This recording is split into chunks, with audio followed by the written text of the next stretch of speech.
শ্রীমদ্ ভগবদ গীতার সপ্তদশ অধ্যায়ে আমরা ছিলাম। শ্রদ্ধাত্রয় বিভাগ যোগ। শ্রদ্ধাত্রয় বিভাগ যোগ যদিও নামকরণ, কিন্তু সব ক্ষেত্রেই ভগবান বলেছেন সত্য রজ তম সব ক্ষেত্রেই আছে। সাত্বিক শ্রদ্ধা, রাজসিক শ্রদ্ধা, তামসিক শ্রদ্ধা যেমন আছে, তেমনি সব রকম বিষয় শ্রদ্ধা ছাড়াও আরো যত রকম ক্ষেত্র আছে জগতে, সবকিছুতেই দেখবেন শ্রদ্ধা, মানে সবকিছুই তিন রকম, অর্থাৎ সাত্বিক, রাজসিক এবং তামসিক। কথা বলার পরে 23 নম্বর শ্লোকে আসুন। আমরা যদিও এগুলো আলোচনা করেছি, তবু আর একবার একটু নেড়ে নিয়ে যাচ্ছি, নাড়াচাড়া করে নিয়ে। ওম তৎসদিতি নির্দেশ ব্রহ্মণ ত্রিবিদস্থিত ব্রাহ্মণাস্তেন বেদাশ্চ যজ্ঞাশ্চ বিহিতা পুরা তস্মাৎ ওম ইত্যুদারৃত্ত যজ্ঞ দান তপক্রিয়া প্রবর্তন্তে বিধানোক্তা সততং ব্রহ্মবাদিনাম তদিত্তর নবিসন্ধায় ফলং যজ্ঞ তপক্রিয়া দান ক্রিয়াশ্চ বিবিধা ক্রিয়ন্তে মোক্ষ কামী। শ্লোক সংখ্যা হচ্ছে শ্রদ্ধাত্রয় বিভাগ যোগের 23, 24, 25। 23 নম্বর শ্লোকে গোবিন্দ বলছেন যে ওম তৎসৎ এই তিন প্রকারে পরব্রহ্মের নাম নির্দেশ করা যায় বা করা হয়েছে শাস্ত্রে। এই নির্দেশ থেকেই পূর্বকালে বেদবিদ ব্রাহ্মণ বেদ ও যজ্ঞের সৃষ্টি হয়েছে। এই নির্দেশ যে ভগবানের ওম তৎসৎ, ওম তৎসৎ, ওম তৎসৎ, দেখবেন যে কোনো ব্রাহ্মণ পূজা অর্চনায় শ্রদ্ধা দিতে ওম তৎসৎ, ওম তৎসৎ, ওম তৎসৎ এই কথাটা বলে থাকেন। এই ওঙ্কার, তৎ এবং সৎ, এই তিনটেই হলো পরব্রহ্মের নাম নির্দেশ। ওঙ্কারেও যেমন পরব্রহ্মকে বোঝানো হয়, তৎ পদার্থ বা তৎ শব্দ দিয়েও তেমনি পরব্রহ্মকে বোঝানো হয়, সৎ শব্দ দিয়েও পরব্রহ্মকে বোঝানো হয়। এখান থেকেই, এই তিনটে শব্দ থেকেই পূর্বকালে বহু অতীতে, দূর অতীতে বেদবিদ ব্রাহ্মণ বেদ এবং যজ্ঞের সৃষ্টি। বেদবিদ ব্রাহ্মণ ওঙ্কার, তৎ বেদ, তৎ পদার্থ দিয়ে বেদ এবং সৎ পদার্থ দিয়ে যজ্ঞ। এই হচ্ছে একটা বিশেষ ইঙ্গিত আমাদের ভারতবর্ষের শাস্ত্রের। এই জন্য যে কোনো ব্রাহ্মণ, সাগ্নিক ব্রাহ্মণই হন আর সাধারণ ব্রাহ্মণই হন, তিনি তার বক্তব্যে ওম তৎসৎ, ওম তৎসৎ, ওম তৎসৎ এই কথাটা বারবার বলেন। তার কারণ হচ্ছে ব্রাহ্মণের যজ্ঞ, দান এবং তপস্যা, শাস্ত্রোক্ত কর্ম, সবসময় যে কোনো কর্ম যখনই করতে যাওয়া যাবে তখনই ওঙ্কার উচ্চারণ করে করতে হয়।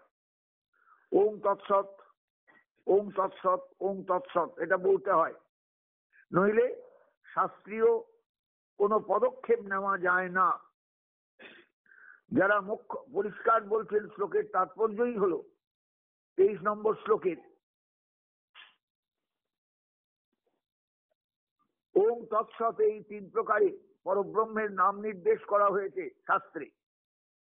এই নির্দেশ থেকেই পূর্বকালে বেদবিদ ব্রাহ্মণ বেদ ও যজ্ঞের সৃষ্টি। বেদবিদ ব্রাহ্মণ বেদ ও যজ্ঞের সৃষ্টি, এই তিনটে শব্দ ওঙ্কার, তৎ এবং সৎ পরিষ্কার বলছেন যারা মোক্ষ কামনা করেন তারা ফল কামনা ত্যাগ করে, এটা হলো না, এটা তো 23 নম্বর শ্লোক এটা চলছে। 23 নম্বর শ্লোকে বলছেন এই জন্য ব্রাহ্মণদের যজ্ঞ, দান ও তপস্যাদি শাস্ত্রোক্ত কর্ম সর্বদা ওঙ্কার উচ্চারণ করে করতে হয় বা অনুষ্ঠিত হয়। এই হেতু অর্থাৎ সৃষ্টির প্রারম্ভেই পরব্রহ্ম থেকে যজ্ঞাদির উৎপত্তি এবং ওঙ্কার এই শব্দ বা ওং এই শব্দ ব্রহ্মবাচক বলে ব্রহ্মবিদগণের যজ্ঞাদি কর্মেতে, যে কোনো কর্মে এই ওঙ্কার উচ্চারণ করাটাই বিধেয় এবং যারা করেন তারা এইভাবেই করে থাকেন, ওঙ্কার উচ্চারণ করেই করে থাকেন। আশা করি যারা শুনছেন তারা হয়তো বুঝতে একটু অসুবিধা হবে, তবু এটা উপলব্ধি করবার চেষ্টা করবেন প্রত্যেকেই যে ওঙ্কার পরব্রহ্মবাচক, তৎ পরব্রহ্মবাচক, সৎ পরব্রহ্মবাচক। এক কথায় ওম তৎসৎ পরব্রহ্মবাচক। অর্থাৎ ঈশ্বরকে বোঝাতে গেলে ওম তৎসৎ, ওম তৎসৎ, ওম তৎসৎ, এই ওম তৎসৎ এই কথা দিয়েই বোঝানো যায়। তিনি তিনি ওঙ্কার, ওঙ্কার, তিনি তৎস্বরূপ এবং সৎস্বরূপ, এই হলো বিষয়।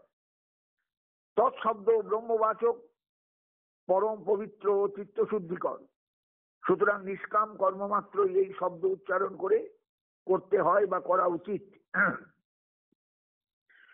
পরের শ্লোকে বলছেন, তস্মাৎ ওম ইতি ইত্যুদাহৃত্য যজ্ঞ দান তপক্রিয়া প্রবর্তন্তে বিধানোক্তা সততং ব্রহ্মবাদী নাম। 25, এটা হলো 24 নম্বর শ্লোক।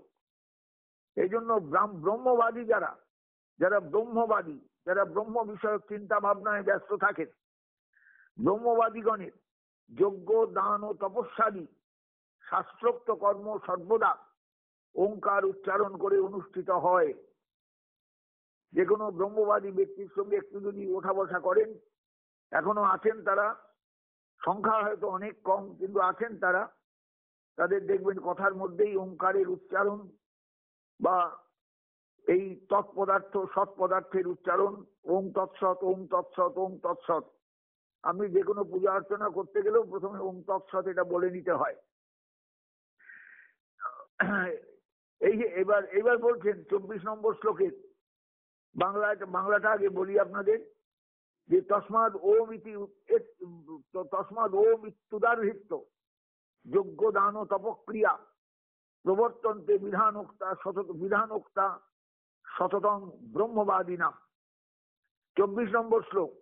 24 নম্বর শ্লোকে বলছেন, এই জন্য, এই কারণে সৃষ্টির প্রারম্ভেই পরব্রহ্ম থেকে যজ্ঞাদি উৎপন্ন হয়েছে এবং ওঙ্কার এই শব্দ ব্রহ্মবাচক বলে ব্রহ্মবিদগণের যজ্ঞাদি কর্মেতে এটা উচ্চারণ করতে হয় বা উচ্চারণ করেই অনুষ্ঠিত হয়।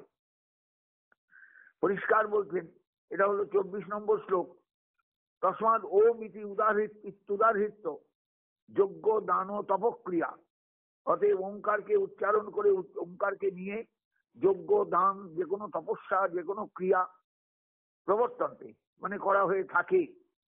বিধানোক্তা, এটাই বিধান। কাদের না? ব্রহ্মবাদী নাম, যারা ব্রহ্মবাদী, ব্রহ্ম তত্ত্ব সম্পর্কে যারা উপলব্ধি সম্পন্ন, ব্রহ্ম তত্ত্ব সম্পর্কে যারা জ্ঞাত, তাদের ক্ষেত্রে এই ব্যাপারটা এইভাবেই চলে যে সর্বত্র তারা ব্রহ্ম তত্ত্বকে এইভাবেই স্মরণ করেন। ওম ইতি উদাহৃত্য, ওঙ্কারকে স্মরণ করেন এবং ওঙ্কারকে স্মরণ করেই যে কোনো বিষয় ওম তৎসৎ, ওম তৎসৎ, ওম তৎসৎ। ওঙ্কার পরব্রহ্মবাচক, তৎ তিনি তৎ, তিনি সৎ, তিনি নিত্য আছেন, তিনি তৎ পদার্থ। সমস্ত জগৎটা যদি তম পদার্থ হয় তাহলে ব্রহ্ম হলেন তৎপদার্থ। এই জন্য ওম তৎসৎ, ওম তৎসৎ, ওম তৎসৎ এই কথাটা বলে নিতে হয়। এটা হলো 24 নম্বর শ্লোকে। তস্মাৎ ওম ইতি উদাহৃত্য, ওম ইত্যুদাহৃত্য যজ্ঞ দান তপক্রিয়া প্রবর্তন্তে বিধানোক্তা সততং ব্রহ্মবাদী নাম। যারা ব্রহ্মবাদী তাদের ক্ষেত্রে কিন্তু এই বিষয়টা অত্যন্ত পরিষ্কার যে তারা ওঙ্কারকে স্মরণ করেই, ওম ইতি উদাহৃত্য ওঙ্কার উচ্চারণ করেই, ওঙ্কারকে একান্তভাবে স্মরণ করেই তারা সবকিছু করে থাকেন, যে কোনো তপস্যাদি শাস্ত্রোক্ত ক্রিয়াকর্ম করে থাকেন। তারপরেই 25 নম্বর শ্লোকে বলছেন, যারা মোক্ষ কামনা করেন তারাও ফল কামনা ত্যাগ করে তৎ এই শব্দ উচ্চারণ করে বা উচ্চারণ পূর্বক বিবিধ যজ্ঞ তপস্যা এবং দানক্রিয়ার অনুষ্ঠান করেন। বিষয়টা দেখবেন, একটা শব্দ দিয়েছেন ফল কামনা ত্যাগ করে। আমরা যে কোনো কর্ম করি ফলের কামনাটা আগে করি, এর থেকে কি পাবো, এই পুজো করলে কি পাবো, এই যজ্ঞ করলে কি পাবো, এই অনুষ্ঠান করলে কি পাবো, এরকম আমাদের ধারণা থাকে। কিন্তু এগুলো সবকিছুই করতে হয় সম্পূর্ণ ফলাকাঙ্ক্ষা শূন্য হয়ে, ফলাকাঙ্ক্ষা শূন্য হয়ে। 25 নম্বর শ্লোকে সেই কথাই বলছেন, তদিত্তর নভিসন্ধায়, কোনো অভিসন্ধি না রেখে, কোনো ফলকামনা ভেতরে না রেখে, যজ্ঞ দান তপ, যজ্ঞ তপ, তদিত্তর নভিসন্ধায় ফলং যজ্ঞ তপক্রিয়া। যে কোনো তপস্যা, যে কোনো যজ্ঞ, যে কোনো ক্রিয়া, তার ফল দান ক্রিয়াশ্চ, পরিষ্কার বলছেন দান ক্রিয়াশ্চ। ভালো করে দেখুন 25 নম্বর শ্লোকটা, তৎইতি মোক্ষকাঙ্ক্ষী ফলম অনভিসন্ধায়। মোক্ষকাঙ্ক্ষীরা, মুমুক্ষু ব্যক্তিরা যে ফল চিন্তা করেন, যে ফল আকাঙ্ক্ষা করেন, সেই আকাঙ্ক্ষা না রেখে, না করে, কোন রকম ফলের আকাঙ্ক্ষা না করে, বিবিধা যোগ্য তপক্রিয়া দানক্রিয়া চ ক্রিয়ন্তেই। যারা প্রকৃত মুক্তিকামী, যারা প্রকৃত মুক্তিকামী, মোক্ষকাঙ্ক্ষী, যারা প্রকৃত মুক্তিকামী, বিষয়টাকে ভালো করে বোঝেন, যারা প্রকৃত মুমুক্ষু, এই মুমুক্ষু শব্দের অর্থটা যারা ঠিক ঠিক বোঝেন, তারা সমস্ত রকম যজ্ঞ তপস্যা এবং ক্রিয়ার যত রকমের ফল আছে সমস্ত কিছুকে পরিষ্কার বলছেন, ফলের আকাঙ্ক্ষা না রেখে, ফলম অনভিসন্ধায়, ফলের দিকে না তাকিয়ে, তদিত্তর নভিসন্ধায় ফলম যজ্ঞ তপক্রিয়া দান ক্রিয়াশ্চ বিবিধা ক্রিয়ন্তে মোক্ষকাঙ্ক্ষী। প্রকৃত মোক্ষকাঙ্ক্ষী যারা, তারা ফলের দিকে না তাকিয়ে যে কোনো ক্রিয়াকে সাধন করেন, যে কোনো ক্রিয়াকে তারা সম্পূর্ণতা দান করেন। এই হলো বিষয়টা। সদ্ভাবে সাধুভাবে চ সদিত্বে তত্ত্বযুজ্যতে। এইবার গোবিন্দ বলছেন, অর্জুন শোনো, সদ্ভাব এবং সাধুভাব, অর্থাৎ কোন বস্তুর অস্তিত্ব ও শ্রেষ্ঠত্ব নির্দেশার্থ সৎশব্দ প্রযুক্ত হয়। সৎশব্দ যেখানে সেখানে দেওয়া যায় না।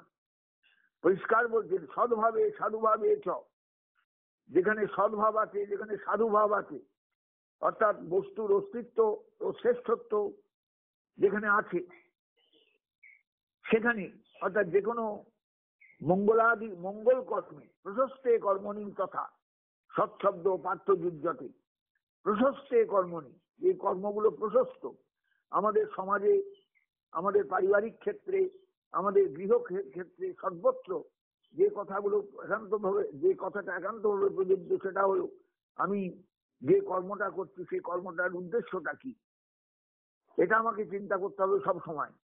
তাই বলছেন পার্থ, সদ্ভাব এবং সাধুভাব, অর্থাৎ কোন বস্তুর অস্তিত্ব ও শ্রেষ্ঠত্ব নির্দেশার্থ সৎশব্দ প্রযুক্ত হয়, এবং বিভিন্ন মঙ্গল কর্ম, বিবাহ বলুন, যজ্ঞসূত্র ধারণ বা পৈতা বলুন, সমস্ত রকম ক্ষেত্রে যত রকম আমাদের অনুষ্ঠানগুলো আছে, সেইগুলো ক্ষেত্রে সৎশব্দ ব্যবহৃত হয়। কেন না, বিষয়টার মূল তাৎপর্যটা বোঝাবার জন্য। সদ্ভাবে সাধুভাবে চ সদিত্বে তৎপ্রযুজ্যতে প্রশস্তে কর্মণি তথা সৎশব্দ পার্থ যুজ্যতে। হে পার্থ, একবার সম্বোধন করে বলছেন, যাতে পার্থ কোন রকম এদিক ওদিক মনটা না দেয়, যাতে প্রশস্ত কর্মণি, যে কর্মগুলো আমাদের প্রয়োজনীয়, সেই সমস্ত কর্মে সৎ কথাটা ব্যবহৃত হয়। যজ্ঞে তপসী দানে চ স্থিতি সদিতি চোচ্চতে। এইবার বলছেন, পরিষ্কার করে দিলেন, যজ্ঞ তপস্যা এবং দানে যে নিষ্ঠা, স্থিতি অর্থাৎ নিষ্ঠা, যজ্ঞে তপসী দানে চ, কোন যজ্ঞ ক্রিয়ায়, কোন তপস্যায়, কোন দান কর্মে যে স্থিতি অর্থাৎ নিষ্ঠা বা তৎপর হয়ে থাকা, তাকেই বলে সৎ। আমি যজ্ঞে যদি নিষ্ঠা সম্পন্ন হই তাহলে সেটা সৎ, আমি তপস্যায় যদি নিষ্ঠা সম্পন্ন হই তাহলে সেটা সৎ, আমি দানক্রিয়ায় যদি নিষ্ঠা সম্পন্ন হই তাহলে সেটা সৎ। এই জন্য বলছেন যজ্ঞে তপসী দানে চ স্থিতি। স্থিতি মানে থাকা, সদিতি চোচ্চত, একেই বলা হয় সৎ। আর এই সকলের জন্য যা কিছু কর্ম সেগুলো সৎ। কর্ম চৈব তদর্থিয়ং, এইগুলো করতে গিয়ে, যজ্ঞ করতে গিয়ে, তপস্যা করতে গিয়ে, দান করতে গিয়ে আনুষঙ্গিক যে কর্মগুলো এসে যায় সেই কর্মগুলোও কিন্তু সৎ। অর্থাৎ আমাদের প্রত্যেকের জীবনে সৎ কোনটা অসৎ কোনটা এগুলো আমাদের বুঝে নিতে হয়। গীতা সেই বুঝে নেওয়ার জায়গাটা আমাদের স্মরণ করিয়ে দিচ্ছেন। সপ্তদশ অধ্যায়ের 24 নম্বর যে শ্লোক চলে গেছে, অর্থাৎ তস্মাদ ঔমিত্যুদাহৃত্য যোগ্যদান ও তপক্রিয়া প্রবর্তন্তে বিধানোক্তা সততম ব্রহ্মবাদীনাম। ব্রহ্মবাদীগণের যোগ্য দান তপক্রিয়ার কথা বলা হয়েছে সপ্তদশ অধ্যায়ে 24 নম্বর শ্লোকে। দেখুন, আমরা এই ছেড়ে এলাম মাত্র, এখানে ওঙ্কার প্রযোজ্য। সপ্তদশ অধ্যায়ের 25 নম্বর শ্লোকে নিষ্কাম কর্মীদের যজ্ঞাদির কথা বলা হয়েছে, এখানে তৎশব্দ প্রযোজ্য। 26 নম্বর শ্লোকে যে কোনো সৎকর্ম, বিবাহাদি প্রশস্ত কর্ম। 27 নম্বর শ্লোকে সকাম যজ্ঞাদির কথা বলা হয়েছে, এখানেও সৎশব্দ প্রযোজ্য। কারণ এটা সকাম হলেও মোক্ষানুকূল। যে কর্মটা আমাকে ভবিষ্যতে মুক্তি এনে দেবে, মুক্তির রাস্তাটা আমাকে দেখাবে, তাকেই সৎকর্ম বলা যেতে পারে, তাকেই সৎকর্ম বলা হয়। এই হলো গীতার সপ্তদশ অধ্যায়ে ভগবানের উক্তি। পরিষ্কার বলছেন, যজ্ঞে তপসী দানে চ স্থিতি সদিতি চোচ্যতে কর্ম চৈব তদর্থিয়ং সদিত্যে বাভিদীয়তে। পরের শ্লোকে অর্থাৎ অধ্যায়ের সমাপ্তির শ্লোকে ভগবান বলছেন, অশ্বদয়া হুতং দত্তং তপস্তপ্তং কৃতং তেজৎ অসদিত্যুচ্যতে পার্থ ন চ তৎপ্রেত্য ন ইহ। পার্থ, অশ্রদ্ধয়া, অশ্রদ্ধাপূর্বক কোনো কিছু করা হলে, হুতং যদি কোনো আহুতি দান করা হয়, দত্তং যদি কিছু দেওয়া হয়, তপ্তং তপ্তং তপঃ, তপ্তং তপঃ যদি কোনো তপস্যা অনুষ্ঠিত হয়, যৎ এতৎ যৎ এতৎ এবং অন্য যা কিছু করা হবে, যে সমস্ত কিছু করা হবে, অসদিতি উচ্চতে, অশ্রদ্ধায় কোনো কিছু করলে সেটা অসতই থাকবে, সেটা কোনোদিনই সতে পরিণত হবে না। তৎ ন ইহ, ইহলোকেও কোনো মূল্য নেই, প্রেত্য নো, পরলোকেও কোনো মূল্য দান করে না বা ফল দান করে না। দুর্দান্ত কথা, মনে রাখবেন, সবকিছুর মূলে শ্রদ্ধা চাই। উপনিষদে কথা আছে, বেদে কথা আছে, শ্রদ্ধয়া দেয়ম, অশ্রদ্ধয়া অদেয়ম, শ্রিয়া দেয়ম, হ্রিয়া দেয়ম, ভিয়া দেয়ম, সংবিদা দেয়ম, এই বলে উপনিষদের উপদেশ আছে। সত্যং বদ ধর্মং চর সাধ্যায়াত মা প্রমোদ সত্যাৎ ন প্রমোদিতব্যং ধর্মাৎ ধর্মাৎ ন প্রমোদিতব্যং কুশলাৎ ন প্রমোদিতব্যং ভূত্তই ন প্রমোদিতব্যং। এভাবে উপনিষদের কথা আছে, এগুলো সব বৈদিক কথা। কিন্তু শ্রিয়া দেয়ম, হ্রিয়া দেয়ম, যা দেবে তোমার শ্রী অনুযায়ী, তোমার যা আছে সেই অনুযায়ী দেবে, যা নেই তুমি তা দিতে যেও না, দিতে গেলে তুমি পস্তাবে। হ্রিয়া দেয়ম, লজ্জার সঙ্গে দেবে, ভাববে আমি দাতা নই, ঈশ্বর আমাকে দিয়ে দেওয়াচ্ছেন, অতএব লজ্জা রাখবে ভেতরে। ভয়ে ভয়ে দেবে, কারণ তুমিও জানো না তোমার সামনে যিনি দান গ্রহণ করছেন তিনি হয়তো অন্য কেউ, তোমার চেনা মানুষের মুখ ছবি নিয়ে, তোমার চেনা মানুষের রূপটা নিয়ে এসেছেন, তিনি তো অন্য কেউ হতে পারেন। পরিষ্কার বলতেন, শ্রিয়া দেয়ম, হ্রিয়া দেয়ম, লজ্জার সঙ্গে দেবে। তোমার যা আছে, যেটুকু আছে সেইটুকু অনুযায়ী দেবে, যা নেই তা দিতে যেও না, খবরদার, তাতে ক্ষতি হবে তোমার। শ্রিয়া দেয়ম, হ্রিয়া দেয়ম, ভিয়া দেয়ম, ভয়ে ভয়ে দেবে। সংবিদা দেয়ম, চেতনা নিয়ে দেবে, যেন চেতনা হারিয়ে ফেলো না। দান করতে করতেও মানুষ হয়ে যায় একবারে অচৈতন্য, আমি সর্ববড় দাতা, সবচেয়ে বড় দাতা, এরকম একটা ভাব এসে যায়। খবরদার, এটা করতে যেও না। এই সমস্ত কথা শাস্ত্রে আছে, এগুলো উপনিষদেরই কথা। এসো আদেশো, এসো উপদেশো, এই বলে শাস্ত্র বলেছেন, বেদ বলেছেন, এটাই আদেশ, এটাই উপদেশ, এগুলো মানতে হয়। তা কাজে কাজে আমরা সেগুলো অনেক সময় খেয়াল করি না। কিন্তু আমাদের শ্রদ্ধা জিনিসটা যদি সত্যি বজায় রাখতে হয়, তাহলে আমাদের শ্রদ্ধাটা কিভাবে আমরা রাখবো, কিভাবে পোষণ করব অন্তরে, কিভাবে শ্রদ্ধাকে নিয়ে চলবো। কারণ শ্রদ্ধা, চণ্ডীর দিকে তাকাবেন, চণ্ডীতে বলা আছে যা দেবী সর্বভূতেষু শ্রদ্ধা রূপেণ সংস্থিতা নমস্তস্যই নমস্তস্যই নমস্তস্যই নমো নমঃ। শ্রদ্ধা মহাশক্তির একটা রূপ, শ্রদ্ধা মহাশক্তির একটা রূপ। অতএব সেই শ্রদ্ধাকে ভালো করে চিনতে হয়, ভালো করে জানতে হয়, ভালো করে বুঝতে হয়, ভালো করে অনুভব করতে হয়। এই জিনিসটা আমাদের যদি না থাকে তাহলে আমরা কিন্তু নষ্ট হয়ে যাব, আমাদের সব নষ্ট হয়ে যাবে, আমাদের চেতনাটাই নষ্ট হয়ে যাবে। অতএব খেয়াল রাখতে হয়। অশ্রদ্ধয়া হুতং দত্তং তপস্তপ্তং কৃতঞ্চ যৎ।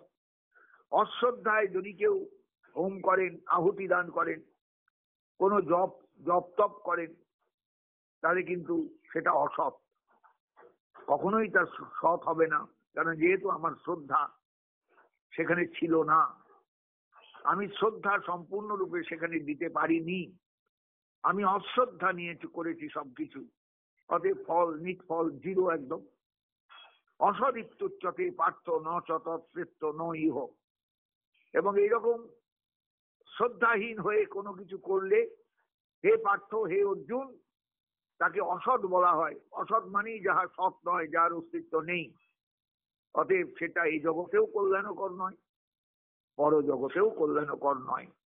আমি এই জীবনে ফল পেলাম না, আগামী জীবনে ফল পাবো, এটা আশা করা বাতুলতা মাত্র, কোনোদিনই তা হয় না।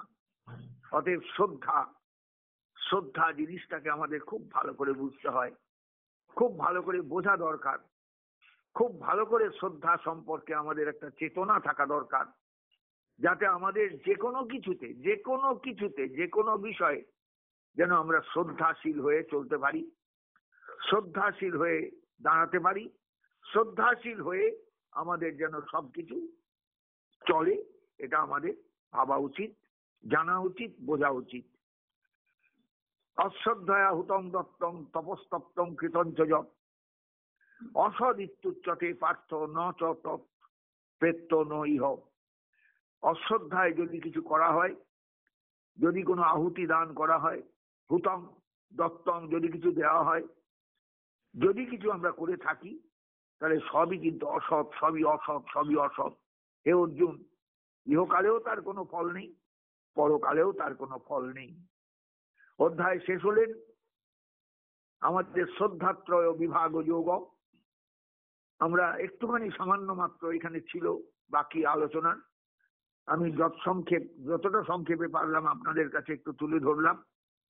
এইবার গীতার সর্বশেষ অধ্যায় অর্থাৎ অষ্টাদশ অধ্যায় মোক্ষ যোগের আলোচনায় আমরা যাব। মোক্ষ যোগ মানে মুক্তি সম্পর্কিত আলোচনা। মোক্ষ মানেই মুক্তি। অর্জুন প্রথমেই প্রশ্ন করছেন এই শ্রদ্ধাত্রয় বিভাগ যোগের পর, সন্ন্যাসস্য মহাবাহ তত্ত্বমিচ্ছামি বেদিতুম ত্যাগস্য চ ঋষিকেশ পৃথক কেশিনী সুদন। হে কেশিনী সুদন, হে ঋষিকেশ, হে মহাবাহ, তিনটে সম্বোধন আছে শ্লোকের মধ্যে। সন্ন্যাসের অর্থাৎ ত্যাগের যে তত্ত্ব, সন্ন্যাস বা ত্যাগ, সন্ন্যাস মানে সম্যক ন্যাস, ন্যাস মানে ত্যাগ, তাহলে সেই ত্যাগের যে তত্ত্ব পৃথক বেদিত, পৃথক রূপে আমি জানতে চাই। সন্ন্যাস বা ত্যাগ, এই দুটোকে, ত্যাগ মানে আমি কিছু ত্যাগ করলাম, কিন্তু সেই ত্যাগ আর সন্ন্যাস, সম্যক ন্যাস, প্রকৃত ত্যাগ, সম ন্যাস সন্ন্যাস, তা সেই সম্যক রূপের যে ন্যাস ত্যাগ, সেই ত্যাগ আর সাধারণত ত্যাগ কথাটার যে অর্থ, হে গোবিন্দ, তোমার কাছে আমি এর তাৎপর্য একটু বুঝতে চাই। সন্ন্যাস আর ত্যাগের মধ্যে তফাৎ কতটুকু? সন্ন্যাস আর ত্যাগের মধ্যে কতখানি ব্যবধান? যজ্ঞাদি নিষ্কাম কর্মে তুমি বলছো বারবার যে নিষ্কাম নিষ্কাম নিষ্কাম নিষ্কাম হতে হবে, নিষ্কাম হতে হবে। কিন্তু মানুষ কি সম্পূর্ণ নিষ্কাম হয়ে সবকিছু করতে পারে? তা তো কামনা বাসনা থাকবেই। স্বাভাবিকভাবেই অর্জুনের কাছে, গোবিন্দের কাছে অর্জুনের প্রশ্ন, একদম মোক্ষ যোগে এসে, সন্ন্যাসস্য মহাবাহ তত্ত্বমিচ্ছামি বেদিতুম। হে মহাবাহ, হে গোবিন্দ, সন্ন্যাসের যে তত্ত্ব, সেই তত্ত্ব সম্পর্কে আমি তোমার কাছে জানতে চাই। ত্যাগস্বচ, আর ত্যাগ কাকে বলে এটাও বুঝতে চাই। এই দুটোর মধ্যে পার্থক্য কতখানি সেটুকু আমার ধারণায় নেই, তুমি সেই ধারণাটা আমাকে দাও। এটাই হলো অর্জুনের গোবিন্দের কাছে প্রার্থনা। শ্রী ভগবান এবার বলতে শুরু করলেন। আগামীকাল আমরা সেই আলোচনার থেকে আবার যাত্রা শুরু করব। আশা করি যারা শুনে যাচ্ছেন, আমার মধ্যে মধ্যে নিদারুণ একটা ব্যবধান হয়ে যাচ্ছে সময়ের, আমিও পেরে উঠছি না। যাই হোক, প্রায় প্রায় গীতার করুণায় সমাপ্তির মুখে এসে দাঁড়িয়েছি, শেষ অধ্যায়ে। আশা করি তার কৃপায় গ্রন্থ সমাপ্ত হবেন, এটা আমার বিশ্বাস। আপনারা একটু আশীর্বাদ করবেন যাতে আমরা সকলেই আমাদের কল্যাণের জন্য গীতার এই আলোচনাটা একটু সমাপ্তির পথে এগিয়ে নিয়ে যেতে পারি খুব খুব তাড়াতাড়ি এবং যথাযথভাবে, যথাযথ রূপে। জয় নিতাই, জয় গৌরহরি, জয় শ্রীমদ্ ভগবদ্ গীতা।